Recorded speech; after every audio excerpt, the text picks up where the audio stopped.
Om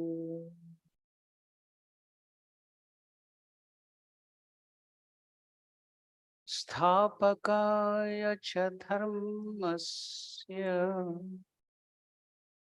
sarvadharmasvarupine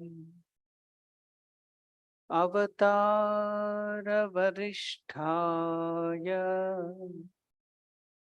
Ramakrishnaya te namaha. Namaskar to all of you. Welcome to the study of Bhagavad Gita. As you have practiced chanting the meditation verses, I will not go to make you repeat it. You can join me in singing this meditation verses. Only the last verse, which we have not practiced, only there I am going to make you repeat the verses.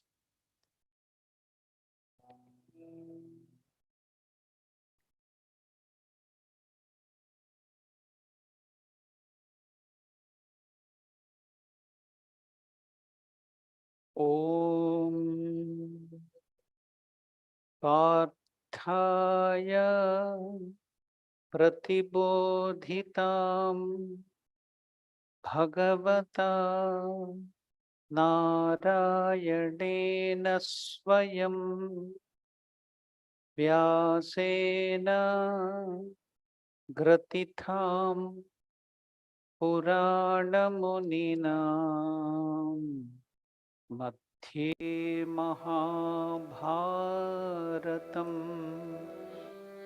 Advaitamritavarshinim Bhagavatim Ashtadashadhyayinim Amba Tvam Anusandadhami Bhagavad Gite Bhavadveshinim Namostute Vyasa Vishala Buddhe Pullaravindayatapatra Yena Tvaya Bharata Tailapurnaha Prajvalito Jnanamaya Pradipaha Prapanna Parijataya Totra Vetraikapanaye Jnanamudraya Krishnaya Gitamritaduhe Namaha.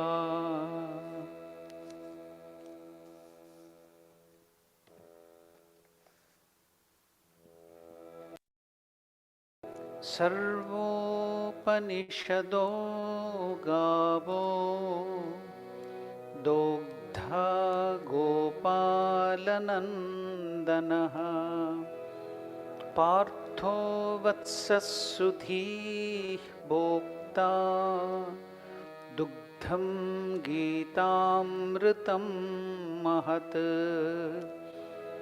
Vasudevasutam Devam Kamsachadhoramardanam Devaki Paramanandam Krishnam Vande Jagadgurum Bhishmadrona Jayadratha Jala Gandharanilotpala Shalyagrahavati Kripena Vahani Karnena Velakula Ashvattama Vikarna Ghoramakara Duryodhanavartini उत्तीर्णा खलु पाण्डवैरणनदी कैवर्तकः केशवः पाराशर्यवचः सरोजममलम् गीतार्थगन्धोत्कटम् नानाख्यानककेसरं हरिकथा सम्बोधनाबोधितम् लोके सज्जनषट्पदैरहरहः पेपीयमानं मुदा भूयात् भारतपङ्कजं कलिमल प्रध्वंसिनः श्रेयसे. I think the eighth one was supposed to be chanted. Chanting that at the end of the Bhagavad Gita. So we will chant the eighth verse also together. Mukam karoti vachalam Tvangum langhayate girim Yat kripatamaham vande Paramanandamadhavam. The meaning of this verse also have been repeated. I salute that all blissful Madhava, Sri Krishna, whose grace makes the dumb eloquent and the cripple to cross the mountains.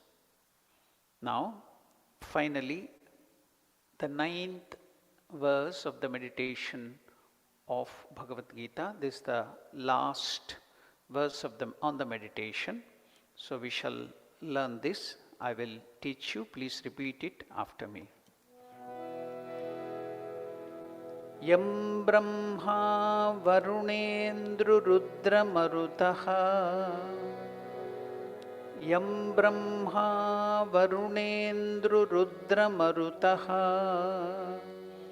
Stunvanti Devaistavaihi Stunvanti Devyaistavaihi Vedai Sangapadakramopanisadaihi Vedai Sangapadakramopanisadaihi Gayantiyam Samagaha Gayantiyam Samagaha Dhyanavastita Tadgatena Manasa Dhyanavastita Tadgatena Manasa Pashyantiyam Yogino Pashyantiyam Yogino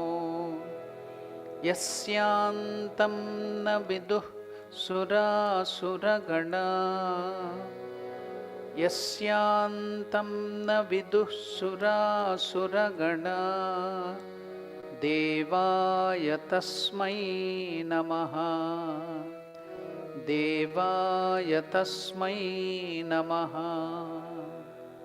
The meaning of this ninth verse on the meditation on Bhagavad Gita is: salutation to that divine being whom even Brahma, Varuna, Indra, Rudra and the Maruts praise with divine hymns. Yam Brahma, Varuna, Indra, Rudra, Marutaha Stunvanti Divyai Stavaihi. That is the meaning. Vedaihi Sanga Padakramopanishadaihi Gayanti Yam Samagaha. Meaning, whom the singers of the Samavedas sing by the Vedas with their full complement of parts, consecutive sections and Upanishads. Dhyana Vastita Tadgatena Manasa Pashyanti Yam Yoginaha Yogino Yasyantam Naviduhu Sura Suragana Devaya Tasmai Namaha. Whom the yogis see with their minds, absorbed in Him through perfection in meditation, and whose limit the horse of devas, gods, and even asuras, the demons, know not. So we have completed learning to chant the meditation verses on Bhagavad Gita. Now we shall continue from where we in the last class, we left our conversation. We were talking about attachment, ragaha, and out of that attachment, ragaha, what do we get? Do you remember? Sorrow, shokaha. From shokaha, what is the next product? Remember, anybody? Delusion, mohaha. So, all these three, again, it continues. What is mohaha? You understand what is right to be wrong and wrong to be right because your mind is full of sorrow. So, you cannot judge between the right and the wrong. So, that is delusion, mohaha. So, because of this mohaha, delusion, you will now get into more attachments because now you have already been deluded in mind. So now you want more support. So you will depend upon many things and many people for succor and security and all the things. So you will get into more attachment. More attachment will lead to more sorrow to more delusion. So vicious cycle will continue. That is what is happening in our life.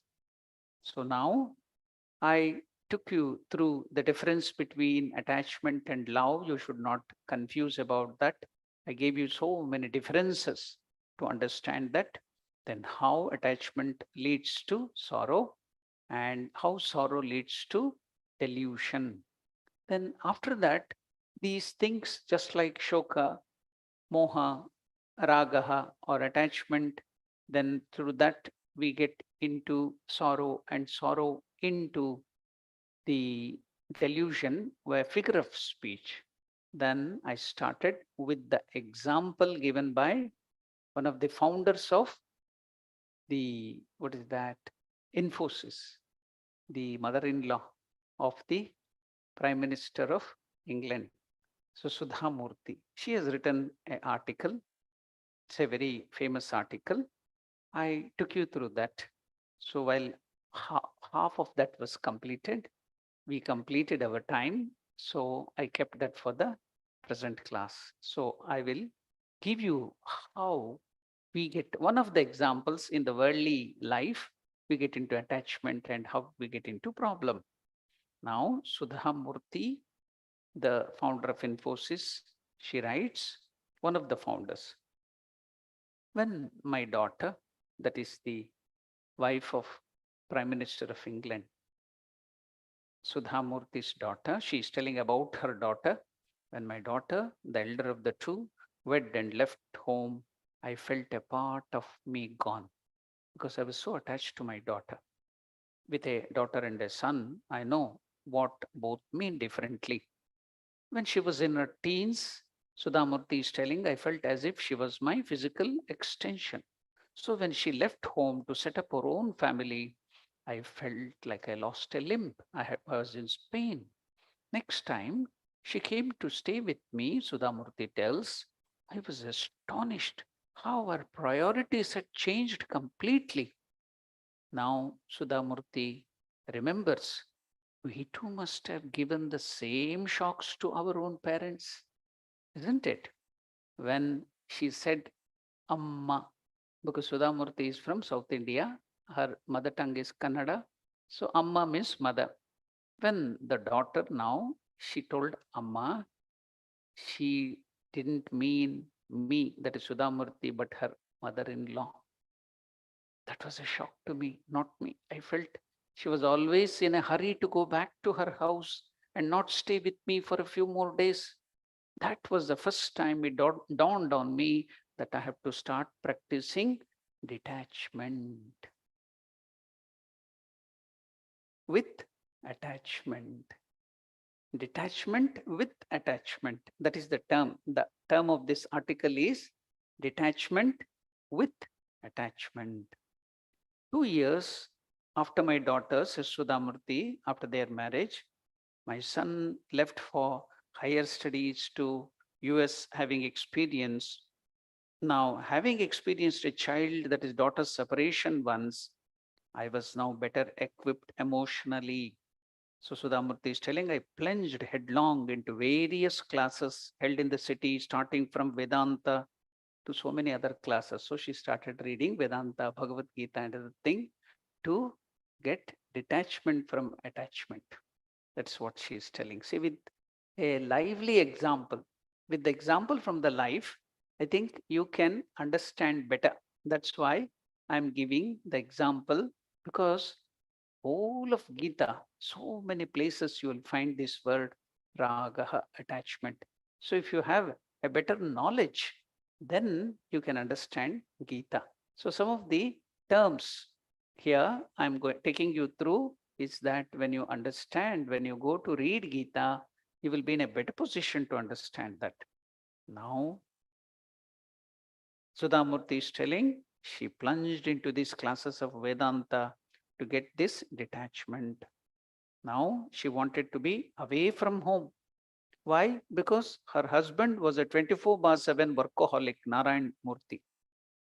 Then she tells, my son used to write how he was missing my home cooked food, how he was waiting to come back to live in the home with them.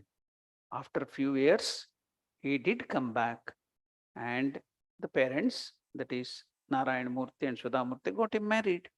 He started living separately with his wife. We were also very happy. That is, Sudhamurti is telling that they wanted to be independent from the beginning. But now it was all changed. When in the US, he was missing my cooking. Now, if I called him home to come with his wife for a meal, he would always give some excuses like, oh, Amma, we have other plans for the day. Please don't mistake us if we don't drop in today. I could see that his priorities had also changed completely. We talk so many things and give so many advice to others. Why? Because advice is free. While giving to others, it will be very nice. But when we are in problem and other people start giving advice, you get irritated because advice is free. But helping is very difficult, you see. Nobody will come to help. But advices, everybody will give you. So we talk so many things and give so much of advice to others. But when it comes to our own children, acceptance comes very late. So now you can understand the power of attachment, how painful it will be. So that's why acceptance comes very late. Our next step is to just leave them. So now she's giving the remedy. Sudhamurti is giving remedy, how to overcome, because she learnt it from Vedanta and many other ways from Gita. So we are going to learn this from Bhagavad Gita. Now she is giving the remedy. Our next step is to just leave the children and any other people whom you are attached undisturbed in every way. It was at that time that I made the following my new profile. In all my relationship, rather interactions, I give my best and do my best to live up to what I say. Now she's telling, Sudhamurti is telling, my attachment with them is complete. However, I remain detached now in the sense that I do not expect them to reciprocate my affection. That is the basis of Karma Yoga. Again, in Bhagavad Gita, Krishna will teach us what is the basics of Karma Yoga. You should not even accept a thanks from anybody, whomever you have helped, let alone your children and your near and dear ones, from anybody, whomever you have helped. The basics of Karma Yoga is you should not expect even a thanks. You should do to the Lord who is present in him, and there ends the matter. See the Lord in everybody, help them, serve them, do all the work. but don't expect anything from them. That is the basics of Karma Yoga. If you expect, then pain. It will be painful. No expectation. So now Sudhamurti is telling, more importantly, I make a conscious effort not to interfere or pass judgment on the lives the children or anybody choose to lead. So this is very, very important. We should never make judgment, and also should not interfere into others' lives. My concern for my near and dear ones will not fade with my detachment. As Ramakrishna in the Gospel of Sri Ramakrishna tells, love everybody, serve everybody, look after your father and mother, children, husband, wife, very, very nicely. With all the effort you serve them, but know for certain one fine day they have to leave you. Nobody will be there with you permanently. So make the preparation. How? Ramakrishna tells the wonderful way of detachment very beautifully. What does he tell? Live like a maid servant in your own house. How does the maid servant live in the house? Ramakrishna gives this wonderful example. She will look after the children of the owner or the landlord as if they are all her own children. My dear Rama, my dear Sita, my dear Prakash, or whoever might be the children, she will look after, serve them as if they are her own children. But in the heart of heart, she knows they are not her children. Her real children are in the village house. Her real house is there. Likewise, you should be looking after your wife, husband, father, mother, children, everybody very nicely, serve them. But know in the hearts of heart, your own is the Lord only, none else. You have to leave all these people, but the Lord will be always with you. That is a wonderful way how to detach. Ramakrishna has told. Live like a maid in this world. Then there'll be no attachment, there'll be no pain.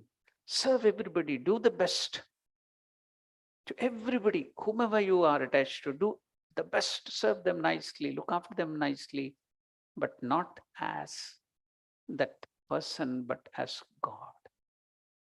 When now Sharda Devi was supposed to give the sari offered to the Divine Mother, to her own mother, Ramakrishna told, do not give that sari as if you are giving to your biological mother, but give her as if you are donating charity, that thing, to the Divine Mother herself. So that is the way. So do all the things as if you are doing to the Lord Himself. Then you will not be attached. There will be no pain. So see, you are getting so many remedies. Even before Bhagavad Gita, Ramakrishna has given that. So just to tell you, you better equip you. Now, Sudhamurti continues. If you let go of the ones you love, they will never go away. If you let go of the ones you love, they will never go away. This is the beauty of attachment with detachment.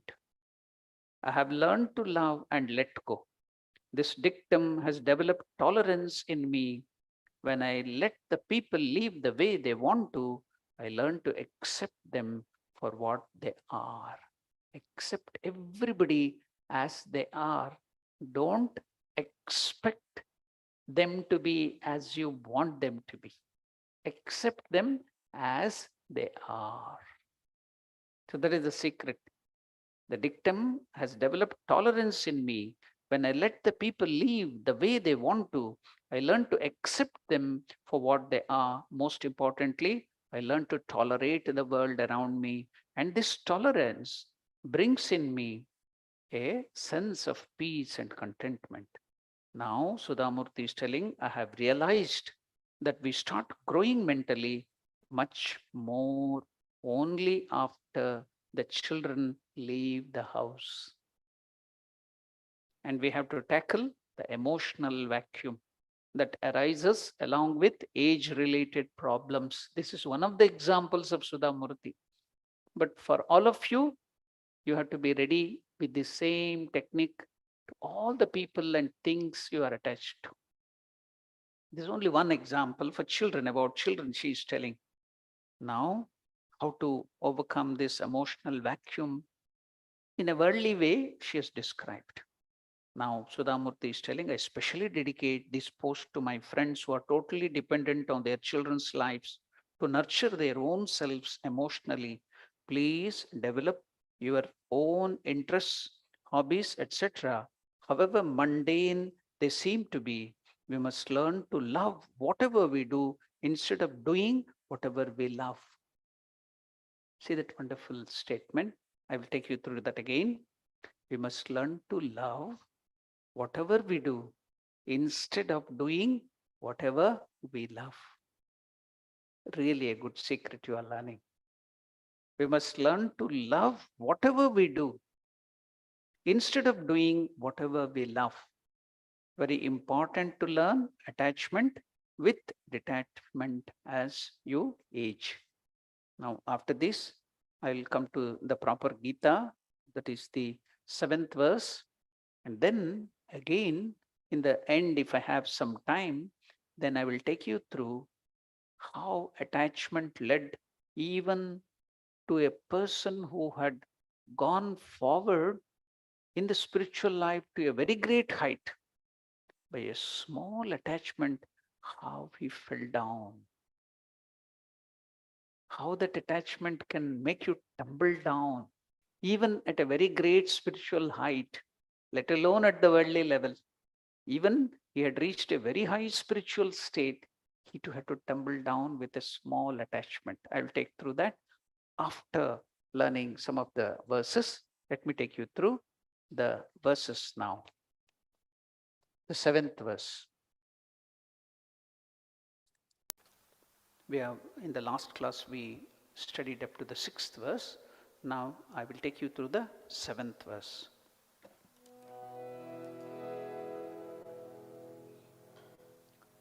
You can repeat this verse after me. अस्माकं तु विशिष्टाये अस्माकं तु विशिष्टाये तान्निबोधद्विजोत्तम तान्निबोधद्विजोत्तम नायका मम सैन्यस्य नायका मम सैन्यस्य संज्ञार्थं तान् ब्रवीमि ते संज्ञार्थं तान् ब्रवीमि ते. This is the 7th verse of the 1st chapter. What is the simple meaning of the 7th verse? Dvijottama. Dvija means twice born. Dve means two. Ja means born. Now we are physically born like any other animals. Biologically we are born, but that is not sufficient. So when we are born to the world of knowledge, when you start learning, getting more knowledge, that is your second birth.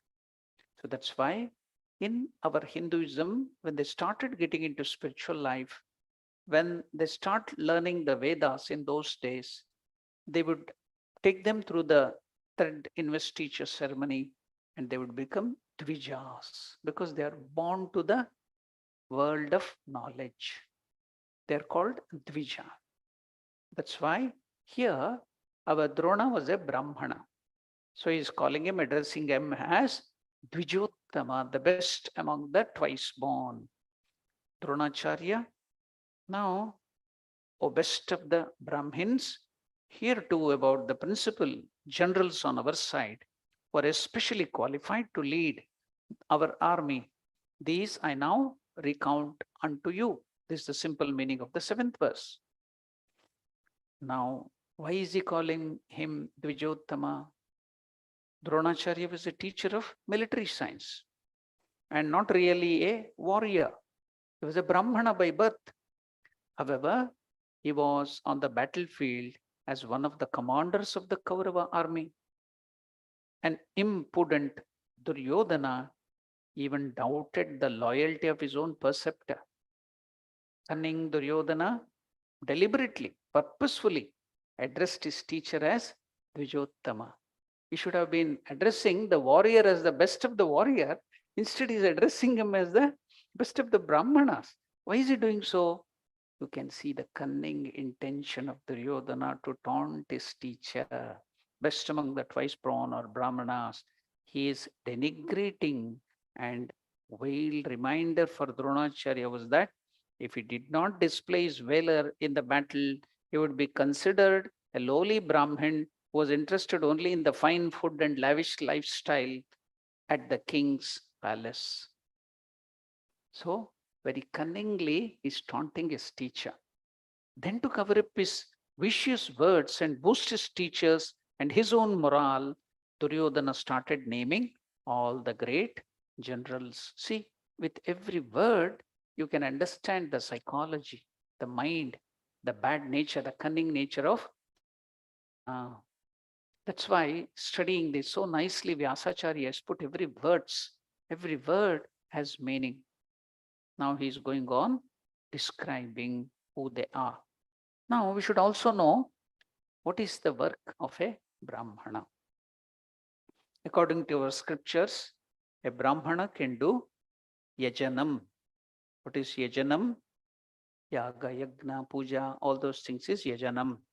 Yajanam, patanam, patanam, danam, pratigraha, shatakarmani, brahmana karmani. These are all the 6 duties which the Brahmana has to do. That is what our Shastras tell. Yajanam and Yajanam, meaning the puja rituals. You have to learn the mantra and teach others to helping the other people to learn them, and also to perform the priestly duties, the yaga, yagna.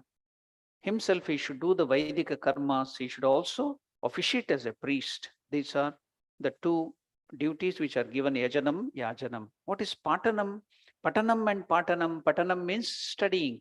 Is to study the Vedas, get the knowledge. So just like we study so many other things like science, mathematics, commerce, arts, and so many other branches are there. You go on studying them. Like that, in olden days, the Brahmanas had to study all the knowledge, whether it is archery, whether it is science, whether it is anything, they had to study and teach others too. Patanam, patanam, not only secular, even spiritual too. Everything they had to study. You should study the scriptures, and also you should transfer the knowledge to other groups. Then now comes, other than the patanam and patanam, danam, charity, giving charity, and pratigraha, he can accept dana also, charity. So these are the 7 works of a Brahmana, but he cannot participate. Though he has learnt archery and the knowledge of all that thing, it should be only used to be taught to others. He should not participate in a war. The Brahmana cannot participate in a war according to the scriptures. Now, since he is now participating, Duryodhana has a doubt whether he will fully, with full force, he will now lead our army. So he's taunting him. So now you can see that why Duryodhana used those words. Now we will go to the next verse. After the 7th verse, we will go to the 8th verse.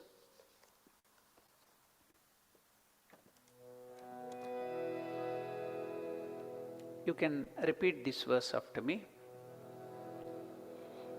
Bhavan Bhishmascha Karnascha Bhavan Bhishmascha Karnascha Kripascha Samitinjayaha Kripascha Samitinjayaha Ashwathama Vikarnascha Ashwathama Vikarnascha Saumadattamahanityah Bharatistatthaiva cha Saumadattistatthaiva cha Bhavan Bhishmascha Karnascha Kripaha cha Samitinjayaha Ashwathama Vikarna cha Saumadatti Tathaiva cha. That is how we have to break the words, the Sanskrit words.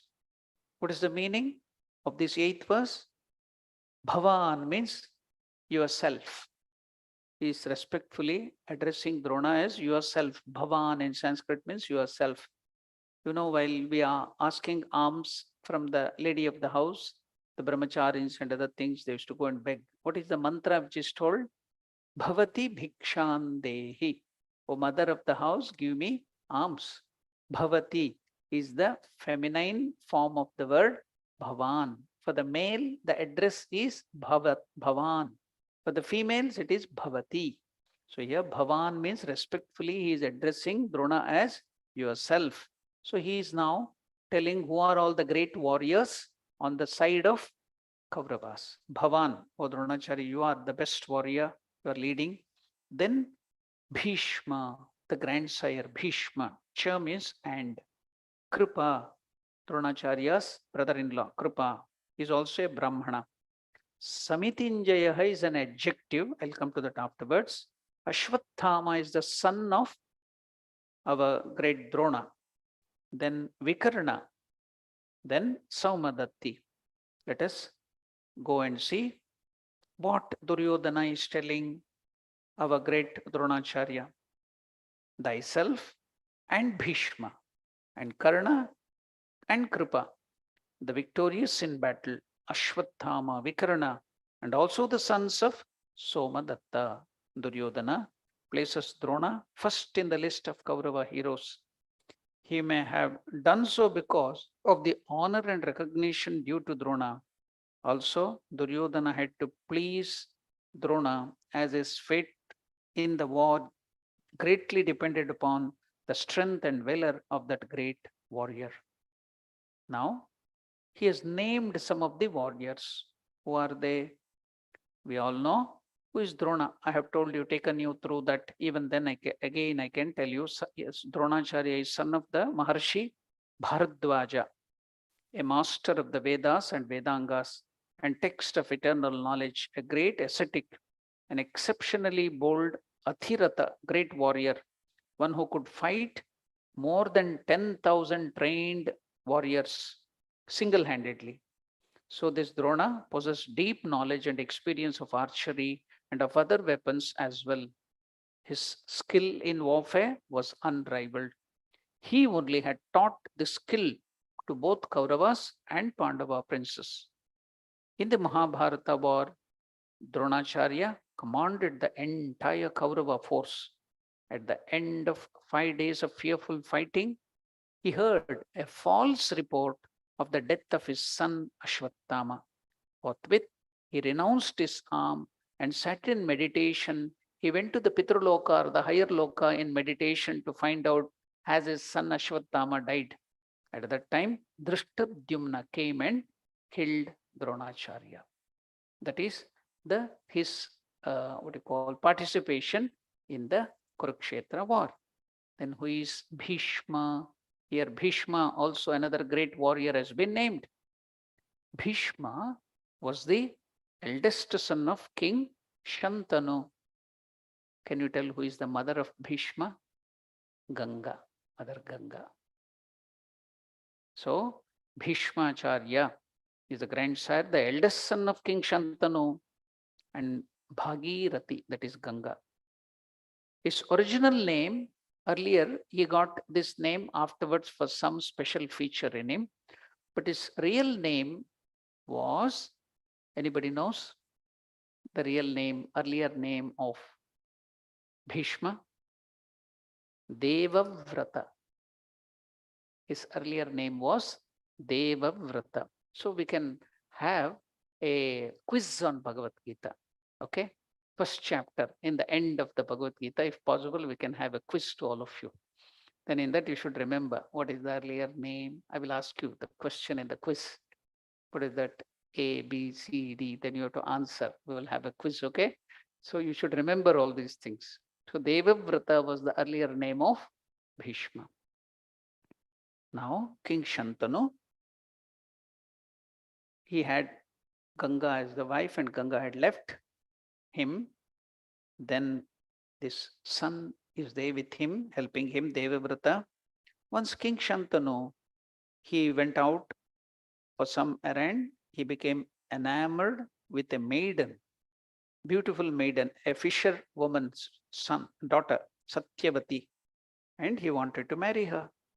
Now, the father of this Satyavati, the foster father, would not accede to king's request unless Shantanu's children born by Satyavati were assured of inheritance of the kingdom.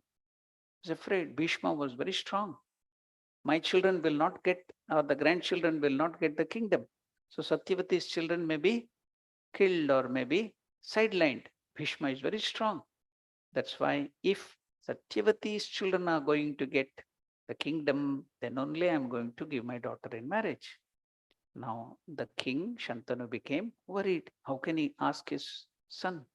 But the great Devavrata, seeing his father worried, he went there to the father of Satyavati. See, can you imagine the sacrifice for his own father who is worried?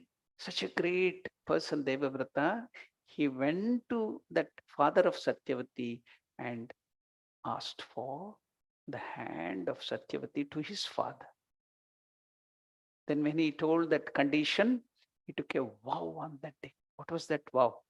I will be lifelong bachelor, brahmachari. I will never marry. I'll dedicate my life to protect this kingdom. I will never marry and have a family. That's why, because it took a very great vow, gets the name Bhishma. Just for his father, just like Ramachandra, he's ready to sacrifice his family life. He sacrificed it. He just dedicated his whole life for the kingdom and the other children's, they're protecting them. See, can you imagine the sacrifice of the children? See how much of great qualities these people had. We have to slowly study this character and imbibe at least some of the good features in them. When we study Mahabharata, when we study Ramayana, we get all these wonderful characters. When we then, at least we may not become perfect like them, some of the good features will infiltrate into our mind. That's the speciality of our great scriptures. So now, this great Bhishma, to facilitate his own father's marriage, Devavrata, in the prime of his youth, see the sacrifice, took a terrible vow of lifelong celibacy and renunciation of all his claim to the throne. This gesture earned him the name of Bhishma, meaning terrible vow, dreadful vow, fearful vow he took. Therefore, thereafter, he became renowned as, revered everywhere as Bhishma. Because the father was pleased with the sacrifice of this magnanimous sacrifice of Devavrata, Shantanu, the father gave Bhishma the boon that even death will not overcome him without his consent. Ichchamaranatva. He can die whenever he chooses. Bhishma couldn't be killed by anybody. Because of this boon from his father, father was pleased and gave him the boon, blessed him with this boon. What is that? Ichchamaranatva. He could choose his death whenever he wanted. Any memory of your this thing? Somebody also got that boon in the life of Ramakrishna. Anybody can tell? Swami Vivekananda. When he went to where? Remember? Have you read the life of Swami Vivekananda? He went to pilgrimage to Amarnath. So he walked barefooted, just with one lion cloth in that cold. Even with all the other thing, you cannot go there. He walked also that 36, 40 kilometers and had the darshan of that ice linga, Lord Shiva. At that time, Shiva gave his vision to Swami Vivekananda. He had a vision of Lord Shiva there in the Amarnatha cave. And Shiva gave him this boon of Ichha Maranatva to Vivekananda. That's how Vivekananda chose his own death. He searched the almanac. He told on that day, don't enter my room. He closed all the rooms, sat in meditation, and gave up his body from the Sahasrara like a yogi. So Ichhamaranatva, they could choose their own death. So Bhishma got this boon. So Shantanu gave Bhishma the boon that even death will not overcome him without his consent. Bhishma had a mastery over the scriptures and the science of warfare. He was a great personality of infinite knowledge and heroism of his highest order. Possessed of all the virtues, was deeply devoted also to Lord Krishna. You know who gave Vishnu Sahasranama, the 1000 name of Lord Vishnu? Bhishma.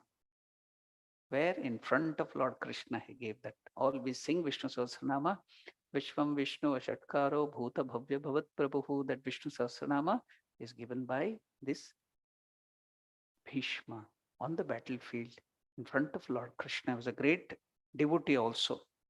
In the Mahabharata war, he fought with devastating power and energy. But he refrained from killing the 5 Pandavas. He could have done it. Easily he could have done. He could have decimated. He could even defeat Parashurama himself in the war. Parashurama couldn't defeat this Bhishma. So such a person, it was so easy to decimate the whole army. But he didn't kill Pandavas. Why? Because they were protected by Lord Krishna. At the end of the fearful fight for 10 days, he gave up his body on his own free will, Ichhamaranatva. Nobody could defeat him. Then comes next the name, the great warrior from the Kaurava side is Karna. He was the eldest son really of the Pandavas. But let me not go to that story. It is a very long story. Karna, son of Kunti, and he was born from the gift of sun god. Kunti had got a boon from one rishi. When she served him very nicely, he could foresee that in future she cannot have children with her husband. So he gave one special mantra by which if she repeats that mantra and calls any god, that god will come down and give her a child. Now she's a young girl, maybe of 12 or 13 or 14. Now she wanted to test this mantra. She's not married now. She just told the mantra and called sun. Sun god came, gave this baby Karna and went away. What will she do? She's just a girl. The society will now condemn her, insult her. How could she have a child? So she put it into a cradle and box and let it in Ganga. Floated, and that baby was got by the charioteer and was brought up in the house of charioteer. That's why he was the eldest son of the Pandavas, really speaking. But his life was a tragedy. After that, it was just tragic and tragic. Let us not go to that life. So now, son of Kunti got this. He was the son of Kunti, and from the sun god, Karna received training in arms from Dronacharya and Parashurama. He became proficient in the science of arms. He mastered the scriptures as well and displayed an outstanding charitable disposition. Everybody insulted him. Seeing his greatness, it was only Duryodhana who crowned him the king of Anga. Totally devoted to Duryodhana, he fought on the side of Kaurava's side in the war. He died at the hands of Arjuna. He could easily defeat Arjuna, but because of Krishna, nobody could defeat Arjuna. We will come to that in the end. Kripa. Who is this Kripa? As I told you, he was the brother-in-law of Drona. Then Kripa had a sister, twin sister called Kripi. So Drona was married to her. So this Kripa was the son of Maharshi Sharadvan. a good soul and proficient scholar of the Vedas with his mastery in the science of archery, he instructed the Kauravas and the Pandavas before the advent of Drona. He remained alive even after the death of all the Kauravas in the war. Very less people survived the war. Kripa was one of them who survived. Also a great hero and an expert in vanquishing his enemies. Hence, he is referred to as victorious in battle. Later, he imparted knowledge of arms to King Parikshit, the only surviving member of Pandavas. The Arjuna's son was Abhimanyu. Abhimanyu's son was Parikshit. He was the only surviving Pandava afterwards. All the five Pandavas were there. The children of Pandavas, he was the only surviving. So he could now continue the lineage of Pandavas after the Pandavas, Parikshit. Now comes Ashwathama, son of Drona. He received his training in arms from his father. He emerged as a great expert in military science and was counted as a Maharata. He survived the Mahabharata war. Now, anybody knows who are the 8 or 10 Chiranjeevis, eternally living people? Hanuman is one of them. Markandeya is one of them. Like that, there are 8 or 10 eternally living people until this pralaya. One of them was Ashwathama. Ashwathama, now we told this warrior, great warrior, the son of Drona, is also one of the Chiranjeevi. Next comes Vikarna. Who is this Vikarna? The name is very similar to Karna, but he is not Pandava or something, nothing connected with Karna. He was one of the 100 sons of Dhritarashtra. Dhritarashtra and Gandhari had 100 children.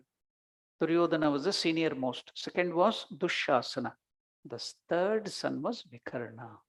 Why is this? Why is he so special? He's a great warrior, yes, but he was amongst this 100 Kauravas, he was the only rightful person, righteous person. All the others were bad in nature, jealous, and all the bad qualities, unrighteous. But of the 100 sons, a virtuous person, a great hero, and a Maharata. Now, how do you call him virtuous?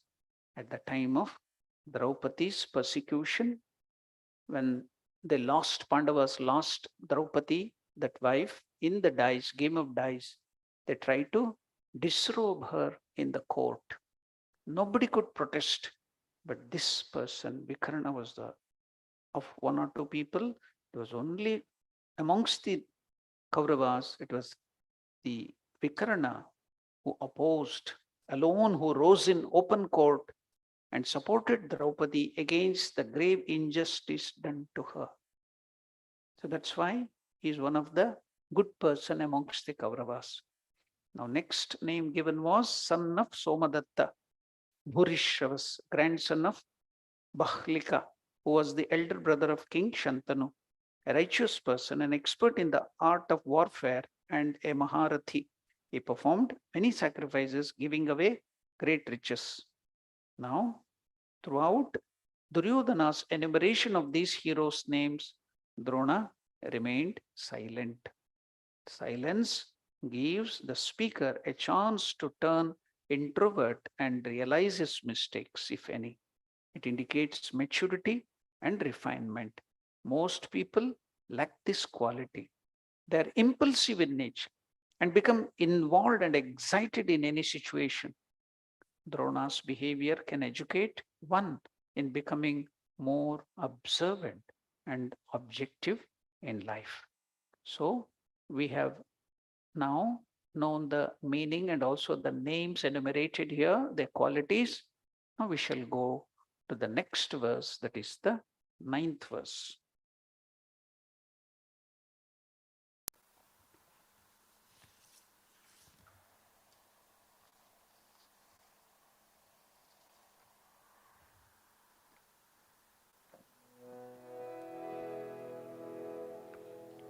Anye cha bahavah shura, Anye cha bahavaha shura, Madarthe tyakta jivitaha, Madarte त्यक्तजीविताः नानाशस्त्रप्रहरणाः नानाशस्त्रप्रहरणाः survey युद्धविशारदाः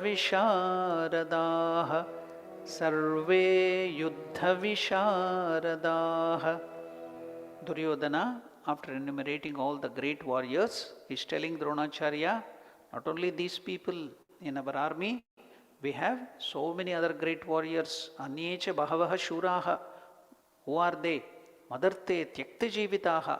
Nana shastra praharanaha. Sarve yuddha visharadaha.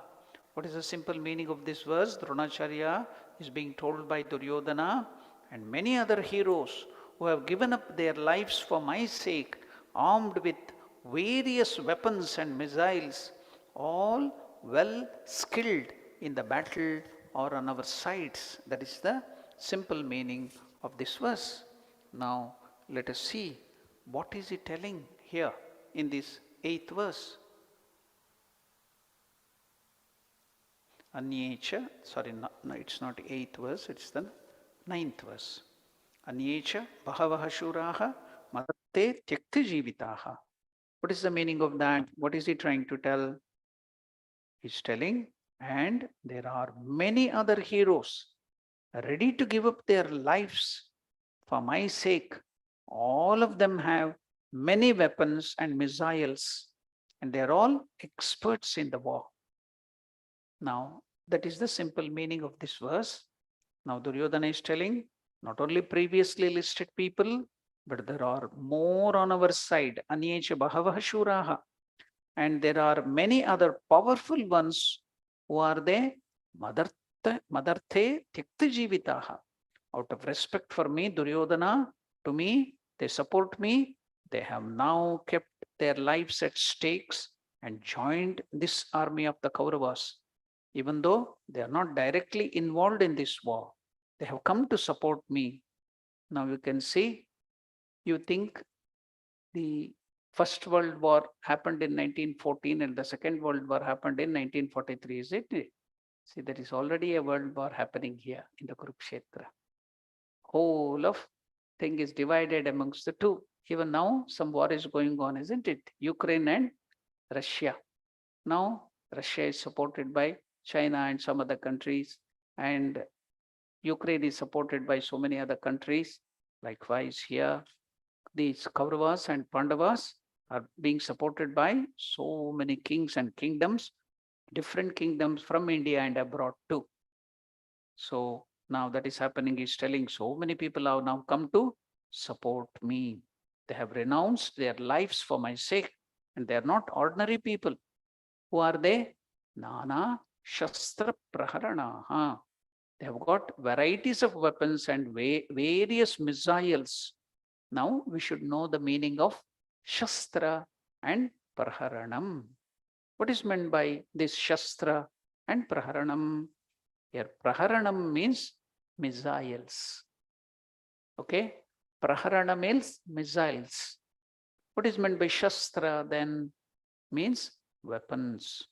The difference between Shastram and Praharanam is Shastra, both are weapons only, but Shastra is a weapon which is held in the hand and fought, just like the sword, the mace, and spear, and many other weapons which are held in the hands and they fight. That is called Shastra. Then what is meant by Praharana? Praharanas are those missiles which are released like arrows.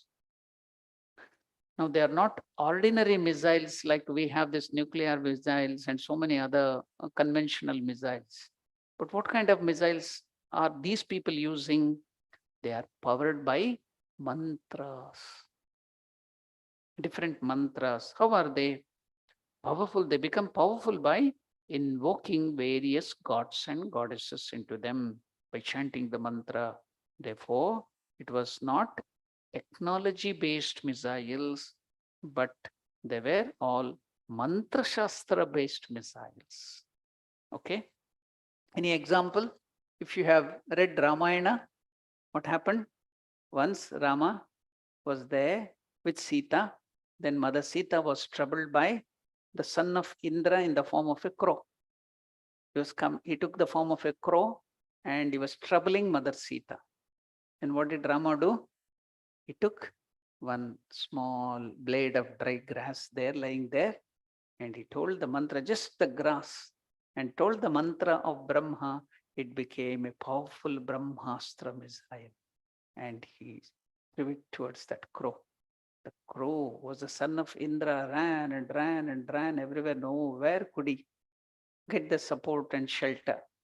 Then he came back to Rama, and when he surrendered, then only he could withdraw it. So, with the mantra, even he could make one small blade of grass into a missile. That was the olden type. It was not technology based, it was mantra based, God based missile. If you read Ramayana, you know all these things.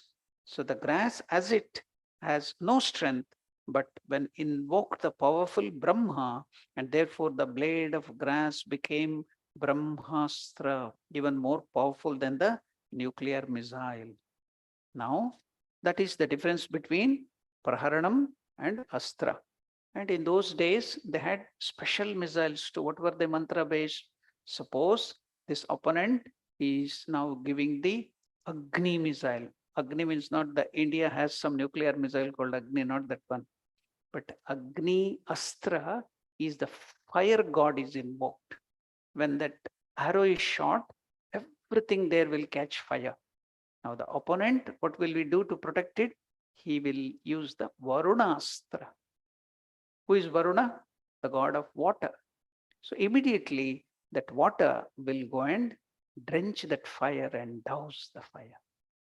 So like that, those were the missiles in those days. And this person will leave the Nagastra, the snake weapon. Then the other will release the Garudastra. What is Garuda? The king of birds, eagle, Garudastra. So that will nullify this Nagastra. So those were the weapons. So here he's telling, we in our party in the Kauravas have so many special warriors who have so many weapons. They can wield weapons and they are expert in all these mantra shastras. They are called Praharanam missiles, and the warriors have got all mantras, and therefore survey all of them Yuddha Visharadaha. All of them are expert in warfare. Now, I think it's almost over. We have completed, the time is almost complete.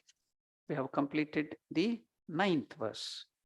Now, as I told you, I shall take you through that attachment at the highest level. Even when we have gone very much forward in spiritual life, raga or attachment can make you tumble down. So that wonderful story, everybody of you have heard about it. What is that? The 3 lives of King Bharata, Jada Bharata, reincarnation. Who was this King Bharata? King Bharata was a wise and experienced monarch, and his citizens expected him to rule for many years. But in his young age itself, he got renunciation, vairagya. He wanted to realize God. In the prime of his life, he gave up everything, his queen, his children, the kingdom, to dedicate the rest of his life to self-realization.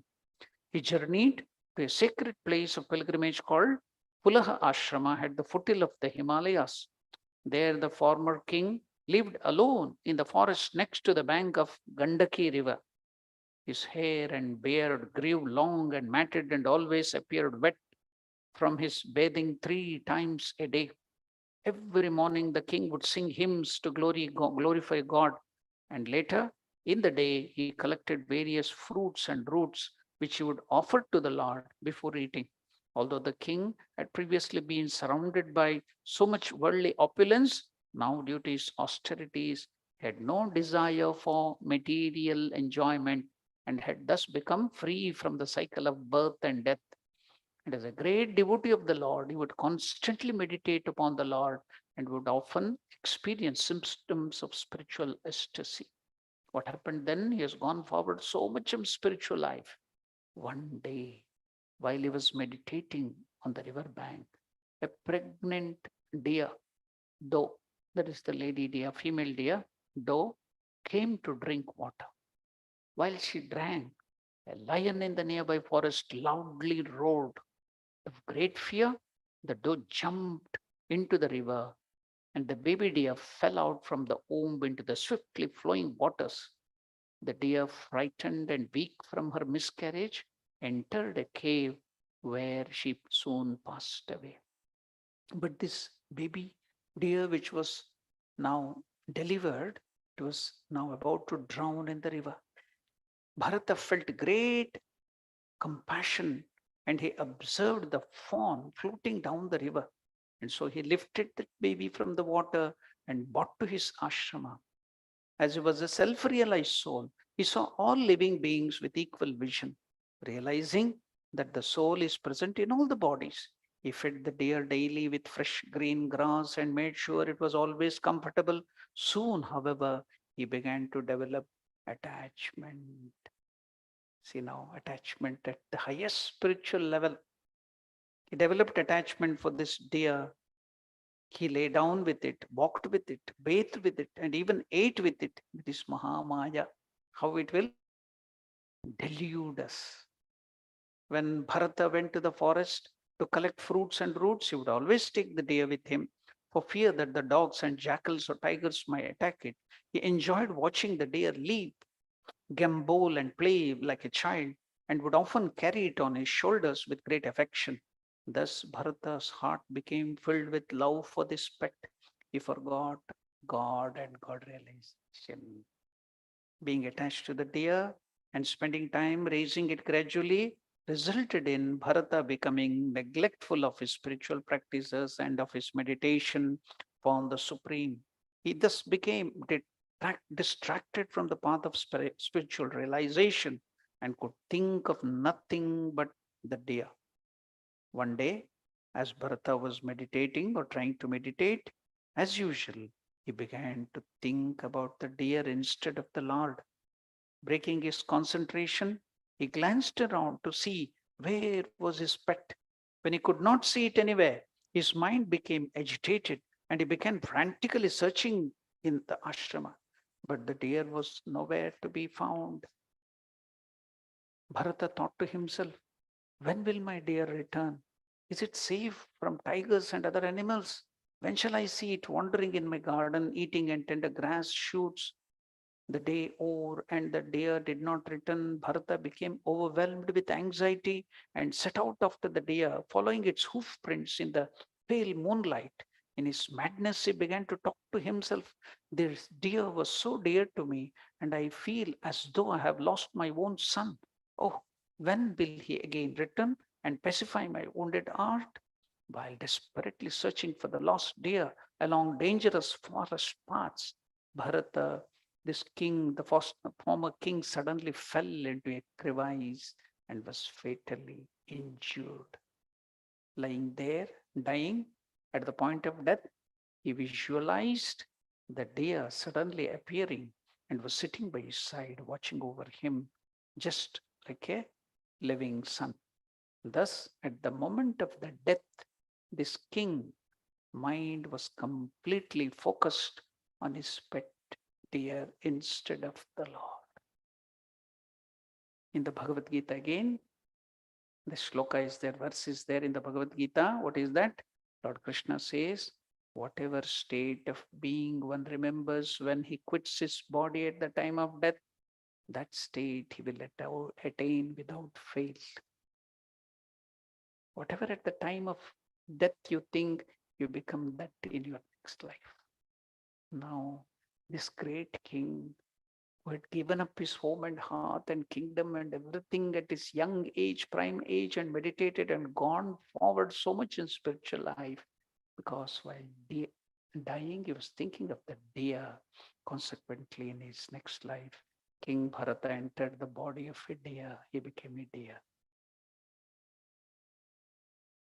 But the other living beings cannot remember the last life. Most living beings are unable to remember previous life, but due to spiritual advancement, Bharata, even in this animal body, deer body, could understand the cause of his taking such a birth. He began to lament and cry. What a fool I was. I have fallen from the path of self realization. I gave up my family, kingdom, luxury, and went to the solitary holy place in the forest to meditate, where I always glorified the Lord of the universe. But due to my foolishness, I let my mind become attached to all this, of all the things a dear. Now I have justly received such a body. No one is to be blamed other than myself. So this is the second life as a deer. What is the third life? 3 lives yet to undergo. Now I will stop my conversation here. It's a very interesting point. See, even a small attachment can lead to such a disaster, even though he had gone up in spiritual life to such an extent. One little attachment could drown him. So how dangerous this attachment is. That's why in the beginning itself, because the first chapter, Lord has kept this Arjuna Vishada Yoga to show what the disease we are suffering. As I told you in the beginning itself, the 3 group of disease, Raga, Dvesha, sorry, not Dvesha, Shoka and Moha. So all that has been shown in the first chapter. And the rest of the 17th chapter is the remedy for this attachment. That's why I'm giving all these beautiful examples. Now we will see in the next class that 2 other lives he had to undergo. First it was the king, next it was the deer, and then he becomes a realized soul. He will be born in another family.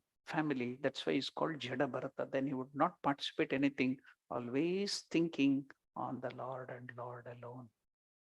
That's why the name Jada Bharata. He lived like a Jada, fool in the world. Though he had the highest knowledge, would not talk to anybody.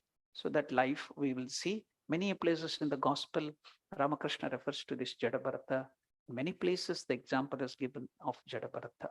For us to be careful in our life, how attachment can drag you down from the higher state of spiritual life. This life is given. That's why I gave you first the example of attachment from the worldly level of Sudhamurti. And now the highest level, spiritual level, how attachment can lead you to disaster in spiritual life. So we should understand how dangerous attachment is. Then the reading of Gita will be very, very useful for you. The remedy, the medicine, you can appreciate the medicine better.